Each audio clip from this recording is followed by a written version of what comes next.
നമ്മൾ ഇനി ഡിസ്കസ് ചെയ്യാനായിട്ട് പോകുന്നത് 63ാമത്തെ ചോദ്യമാണ്. അപ്പൊ ചോദ്യം ഇതാണ്, for a gas phase reaction NO2 reversibly gives NO plus half O2. ഒരു റിയാക്ഷൻ തന്നിട്ടുണ്ട്, NO2 reversibly gives half NO2, NO plus half O2. Okay, then ഈ ഒരു റിയാക്ഷന്റെ LNKP വാല്യൂ അറ്റ് 700 കെൽവിൻ തന്നിട്ടുണ്ട്, -0.854 ആണെന്ന്. അതുപോലെ LNKP അറ്റ് 600 കെൽവിന്റെ വാല്യൂ തന്നിട്ടുണ്ട്, -2.172 ആണെന്ന്. നമ്മളോട് കണ്ടുപിടിക്കാൻ പറഞ്ഞേക്കുന്നത് എന്താണ്?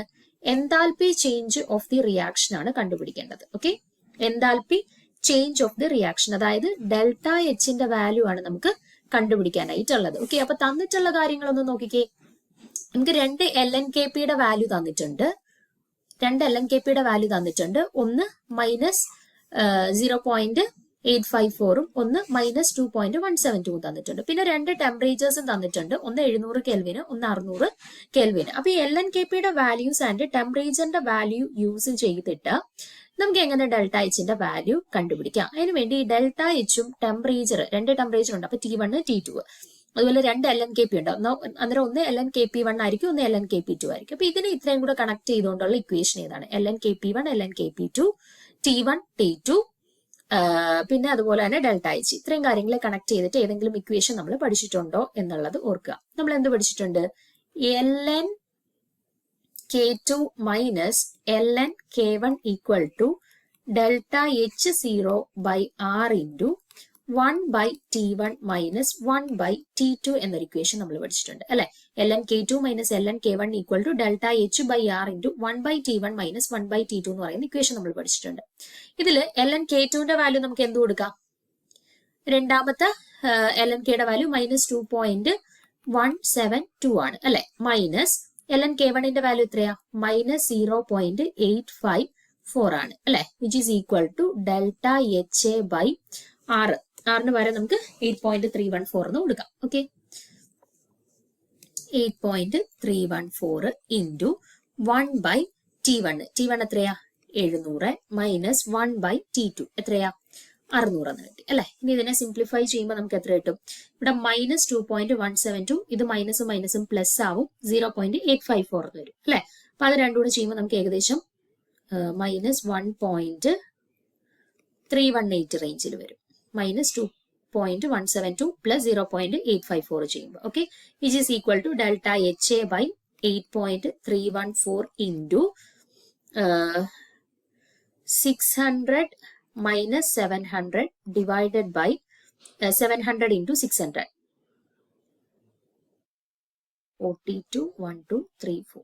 ഓക്കെ, 4 zeros വരും. ഇത്രയും കിട്ടി. ഇനി അടുത്ത സ്റ്റെപ്പില് -1.318 equal to delta HA by 8.314 into -100 divided by 42,234. ഈ സീറോയും ക്യാൻസൽ ചെയ്തു. ബാക്കി എന്ത് കിട്ടി? -1.318 equal to delta HA by 8.314 into -1/4200 എന്ന് കിട്ടി. ഓക്കെ, അപ്പൊ ഇവിടെ ഒരു മൈനസ് ഉണ്ട്, ഇവിടെ ഒരു മൈനസ് ഉണ്ട്. ആ മൈനസും മൈനസും ക്യാൻസൽ ആയിപ്പോയി. ബാക്കി എന്തുണ്ട്? 1.318 equal to delta H0 by 8.314 into 1/4200 എന്ന് കിട്ടി. അപ്പൊ നമുക്ക് ഡെൽറ്റ എച്ചിന്റെ വാല്യൂ എങ്ങനെ കണ്ടുപിടിക്കാം? ഡെൽറ്റ എച്ച് ഈക്വൽ ടു ഇവരെ രണ്ടുപേരെ അപ്പുറത്തോട്ട് പോകുമ്പോൾ എന്ത് വരും? 1.318 ഇൻറ്റു 4200 ഇൻറ്റു 8.314 എന്ന് വരും. ഓക്കെ, 1.318 ഇൻറ്റു 4200 ഇൻറ്റു 8.314 എന്ന് വരും. അത് ചെയ്യുമ്പോൾ നമുക്ക് ഏകദേശം വാല്യൂ വരുന്നത് 46,022.9 ഈ റേഞ്ചിൽ വരും.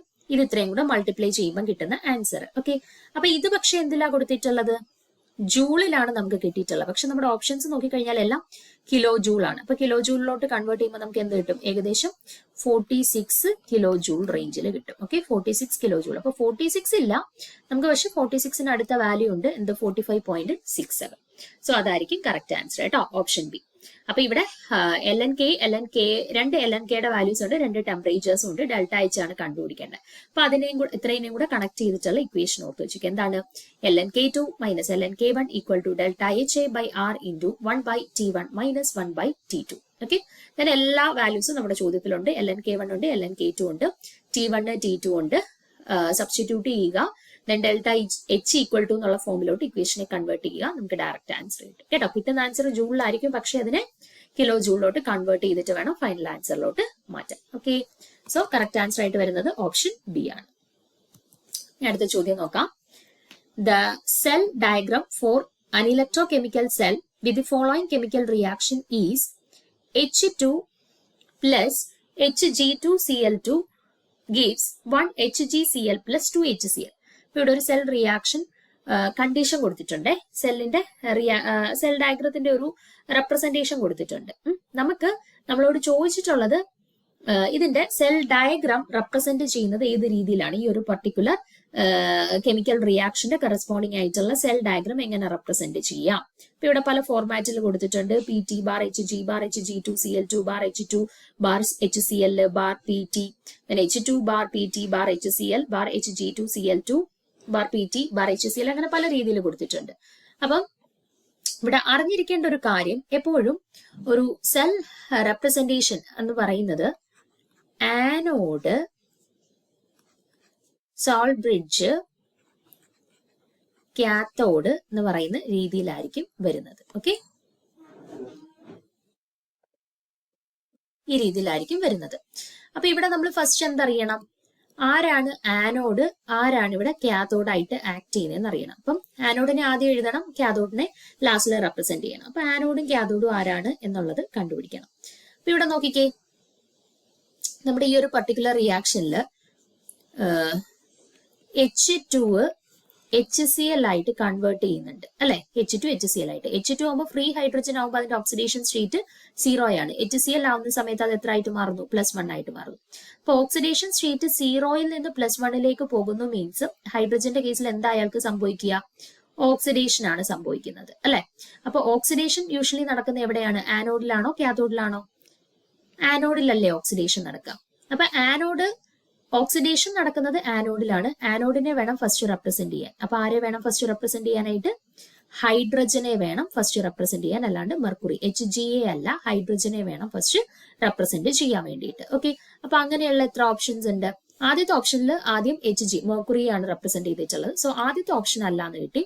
ബാക്കി എല്ലാവരുടെ കേസിൽ ഹൈഡ്രജനെയാണ് ആദ്യം റെപ്രസെന്റ് ചെയ്തേക്കുന്നത്. Hydrogen, platinum, HCl, Hg2, platinum, Hg എന്ന് പറഞ്ഞിട്ടാണ് റെപ്രസെന്റ് ചെയ്തിട്ടുള്ളത് ബാക്കി എല്ലാവരുടെ കേസിൽ. അപ്പം ഇനി നമുക്ക് നോക്കാനായിട്ടുള്ളത് എന്താണ്? ആനോടൊപ്പം നമുക്ക് കിട്ടി. അപ്പം സ്റ്റാർട്ടിങ് ഹൈഡ്രജനിലാണ്. ഇനി എന്താ വേണം? കാത്തോഡ് ആരാണ്? കാത്തോഡിനെയും റെപ്രസെന്റ് ചെയ്യണം ഇവിടെ അല്ലെ.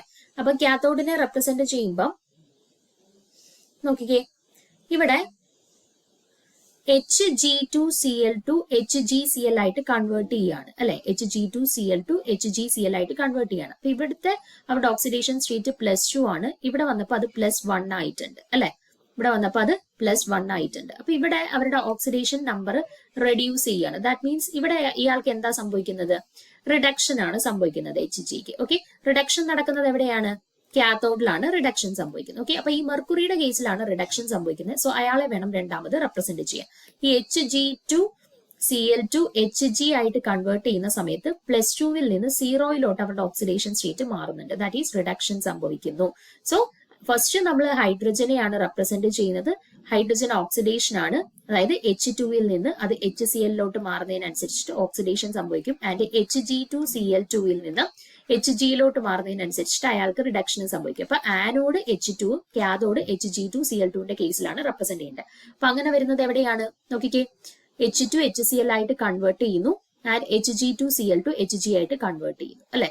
അത് ഈ ഓപ്ഷൻ ബിയിലും സിയിലും വരുന്നുണ്ട്. ഓപ്ഷൻ ഡിയിൽ HG ആണ് Hg2Cl2 ആയിട്ട് കൺവേർട്ട് ചെയ്യുന്നത്. അതല്ല, Hg 0യും ഇത് +2 ആണ്. ഇത് ഓക്സിഡേഷന്റെ റെപ്രസെന്റേഷൻ അല്ലേ, റിഡക്ഷൻ അല്ലേ സംഭവിക്കുന്നത്. അപ്പം Hg2Cl2ൽ നിന്ന് HGയിലോട്ടാണ് മാറുന്നത്. അപ്പൊ ഇതും ആവാം ഇതും ആവാം. ഇനി ഇവര് തമ്മിലുള്ള റെപ്രസെന്റേഷൻ എന്താണ്? ആ പ്ലാറ്റിനം ഇലക്ട്രോഡിനെ റെപ്രസെന്റ് ചെയ്തേക്കുന്നതിലാണ് വ്യത്യാസം. ഇവിടെ ഈ H2 to HClന്റെ ഇടയിലായിട്ടാണ് പ്ലാറ്റിനത്തിനെ റെപ്രസെന്റ് ചെയ്തേക്കുന്നത്. ഇവിടെ സ്റ്റാർട്ടിങ്ങിലായിട്ടും എൻഡിങ്ങിലായിട്ടുമാണ് പ്ലാറ്റിനത്തിനെ റെപ്രസെന്റ് ചെയ്തിട്ടുള്ളത്. അപ്പൊ ഏതാണ് കറക്റ്റ് ആയിട്ടുള്ള റെപ്രസെന്റേഷൻ? ഈ ഓപ്ഷൻ സിയിൽ വരുന്നത് പോലെയാണ് കേട്ടോ. ഓപ്ഷൻ സിയിൽ വരുന്ന പോലെയാണ്. ആ electrode then H2 to HCl, Hg2Cl2 to Hg platinum. Okay, അപ്പൊ ഇതാണ് കറക്റ്റ് റെപ്രസെന്റേഷൻ വരുന്നത്. അപ്പൊ ഇവിടെ ഓർത്ത് വെച്ചിരിക്കേണ്ട കാര്യം എപ്പോഴും ആനോഡിനെ വേണം ആദ്യം റെപ്രസെന്റ് ചെയ്യാൻ, ദെൻ അതിനുശേഷം വേണം കാത്തോഡിനെ റെപ്രസെന്റ് ചെയ്യാനായിട്ട്. ആനോഡ് എന്ന് പറയുന്നത് എപ്പോഴും ആർക്കാണോ ഓക്സിഡേഷൻ നടക്കുന്നത് അയാളായിരിക്കും, ആൻഡ് കാത്തോഡ് എന്ന് പറയുന്നത് എപ്പോഴും ആർക്കാണോ റിഡക്ഷൻ നടക്കുന്നത് അയാളായിരിക്കും. ഓക്കെ, സോ നമ്മൾ പറഞ്ഞ കണ്ടീഷൻസ് എല്ലാം പ്രകാരം കൃത്യമായിട്ടുള്ള റെപ്രസെന്റേഷൻ വരുന്നത് ഏതിലാണ്? ഓപ്ഷൻ സിയിലാണ് കേട്ടോ. സോ കറക്റ്റ് ആൻസർ എന്ന് പറയുന്നത് ഓപ്ഷൻ സി ആണ്. ഇനി അടുത്ത ചോദ്യം നോക്കാം. 65ാമത്തെ ചോദ്യം. Choose A correct statement which is true from below. ഇപ്പൊ ഇവിടെ 4 സ്റ്റേറ്റ്മെന്റ് തന്നിട്ടുണ്ട്. നമ്മുടെ മീൻ ഫ്രീ പാത്തുമായിട്ട് റിലേറ്റ് ചെയ്തിട്ട് വരുന്ന 4 സ്റ്റേറ്റ്മെന്റുകളാണ്. ഇതിൽ കറക്റ്റ് ആയിട്ടുള്ള സ്റ്റേറ്റ്മെന്റ് തിരഞ്ഞെടുക്കാനായിട്ടാണ് ചോദ്യം. അപ്പം ഓപ്ഷൻസ് ഒന്ന് വായിച്ചു നോക്കിക്കേ. ഒന്നാമത്തെ ഓപ്ഷനിൽ പറയുന്നു mean free path of a gas molecule is inversely proportional to pressure. Mean free path of a gas പ്രഷറുമായിട്ട് ഇൻവേഴ്സ് റിലേഷൻഷിപ്പ് ആണ് കാണിക്കുന്നത്. അതായത് മീൻ ഫ്രീ പാത്ത് കൂടുമ്പോൾ പ്രഷർ കുറയുന്നു, ആൻഡ് മീൻ ഫ്രീ പാത്ത് കുറയുമ്പോൾ പ്രഷർ കൂടുന്നു. ഓക്കെ, ഇൻവേഴ്സ് റിലേഷൻഷിപ്പ് ആണ് എന്നാണ് ഫസ്റ്റ് ഓപ്ഷനിൽ പറയുന്നത്. ഇനി രണ്ടാമത്തെ ഓപ്ഷനിൽ എന്താ പറയുന്നത്? Mean free path of a gas molecule is directly proportional to pressure. Mean free പാത്തും പ്രഷറും തമ്മിലൊരു ഡയറക്റ്റ് റിലേഷൻഷിപ്പ് ആണുള്ളതെന്നാണ്. ആൻഡ് അടുത്ത ഓപ്ഷനിൽ പറയുന്നു mean free path of a gas molecule is independent of pressure. Mean free പാത്തും പ്രഷറും തമ്മിൽ പ്രത്യേകിച്ച് റിലേഷൻഷിപ്സ് ഒന്നും ഇല്ല. ആൻഡ് ആ ഫൈനൽ ഓപ്ഷനിൽ പറയുന്നു mean free path is inversely proportional to volume. വോളിയവുമായിട്ടാണ് inverse relationship mean free path കാണിക്കുന്നത്. ഓക്കെ, അപ്പൊ ഇതിൽ ഏതാണ് correct answer?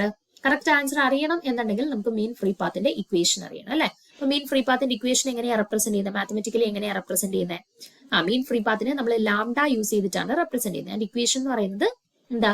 Lambda equal to RT by root pi D square NA into P എന്നാണ് വരുന്നത് ഇക്വേഷൻ. RT by root 2 pi D square NA into P എന്നാണ് equation വരുന്നത്. അപ്പൊ ഈ ഇക്വേഷൻ നോക്കുമ്പോൾ നമുക്ക് മനസ്സിലാവുമല്ലോ പ്രഷറിന്റെ ടേം വന്നിട്ടുള്ളത് എവിടെയാണ്? പ്രഷറിന്റെ ടേം വന്നിട്ടുള്ളത് പ്രഷറിന്റെ ടേം വന്നിട്ടുള്ളത് ഡിനോമിനേറ്ററിലാണ്. അതായത് ലാംഡ പ്രൊപ്പോർഷണൽ ടു 1/p എന്നുള്ള ഫോമിലാണ് വന്നത്. That is mean free path of a gas is inversely proportional to pressure. Pressure കുറയുമ്പോൾ മീൻ ഫ്രീ പാത്ത് കൂടുന്നു, പ്രഷർ കൂടുമ്പോൾ മീൻ ഫ്രീ പാത്ത് കുറയുന്നു. ദാറ്റ് ഈസ് പ്രഷറും മീൻ ഫ്രീ പാത്തും തമ്മിൽ ഇൻവേഴ്സ് റിലേഷൻഷിപ്പ് ആണ് കാണിക്കുന്നത്. ദാറ്റ് മീൻസ് കറക്റ്റ് ആൻസർ വരുന്ന ഏതാണ്? ഓപ്ഷൻ എ ഒന്ന് വായിച്ചു നോക്കിക്കേ. Mean free path of a gas molecule is inversely proportional to pressure. That means option A ആണ് ഇവിടെ കറക്റ്റ് ആൻസർ ആയിട്ട് വരുന്നത്. ഓക്കെ ആണേ.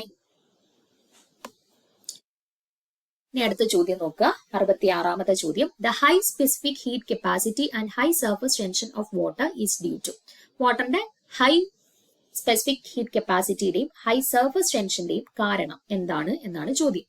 ഹൈ സർഫസ് എനർജി ആണോ, ഹൈ സർഫസ് ഏരിയ ആണോ, ഇൻക്രീസ്ഡ് പൊളാരിറ്റി ആണോ, ഇന്റർമോളിക്കുലർ ഹൈഡ്രജൻ ബോണ്ടിങ് ആണോ? ഇതിലേതാണ് ഈ high value of specific capacity and high surface ടെൻഷന്റെ മെയിൻ റീസൺ എന്ന് പറയുന്നത്?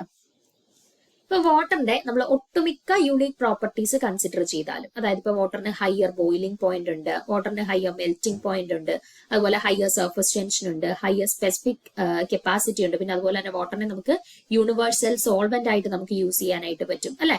അപ്പൊ ഇതിന്റെ എല്ലാം മെയിൻ റീസൺ എന്ന് പറയുന്നത് ഒന്ന് പൊളാരിറ്റി ആണ്, രണ്ട് ഹൈഡ്രജൻ ബോണ്ടിങ് ആണ്.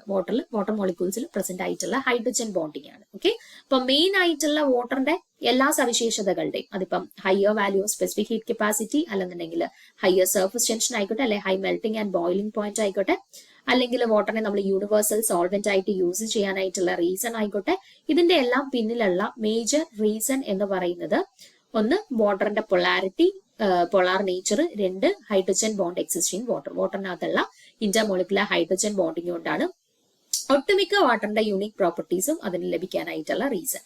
സോ ഇവിടെയും കറക്റ്റ് ആൻസർ ആയിട്ട് വരുന്ന ഏതായിരിക്കും? നമുക്ക് ഓപ്ഷൻ ഡിയിൽ കൊടുത്തിട്ടുണ്ട്. എന്താണ്?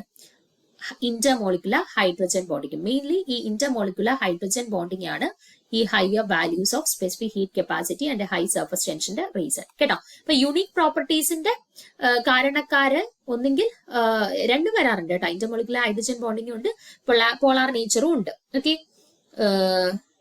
അപ്പം അതിൽ തന്നെ മെയിൻ ആയിട്ട് ആക്ട് ചെയ്യുന്ന ഫാക്ടർ എന്ന് പറഞ്ഞാൽ ഇന്റർമോളിക്കുലർ ഹൈഡ്രജൻ ബോണ്ടിങ് ആണ്. മെയിൻലി ഈ specific heat capacity and surface tension, ഈ രണ്ട് ഫാക്ടേഴ്സിലും മെയിൻ ഫാക്ടർ ആയിട്ട് ആക്ട് ചെയ്യുന്നത് ഇന്റർമോളിക്കുലർ ഹൈഡ്രജൻ ബോണ്ടിങ് തന്നെയാണ് കേട്ടോ. സോ ഓപ്ഷൻ ഡി ആണ് ഇവിടെ കറക്റ്റ് ആൻസർ ആയിട്ട് വരുന്നത്. ഓക്കെ, ബാക്കി ക്വസ്റ്റ്യൻസ് നമുക്ക് അടുത്ത ക്ലാസ്സിൽ ഡിസ്കസ് ചെയ്യാം.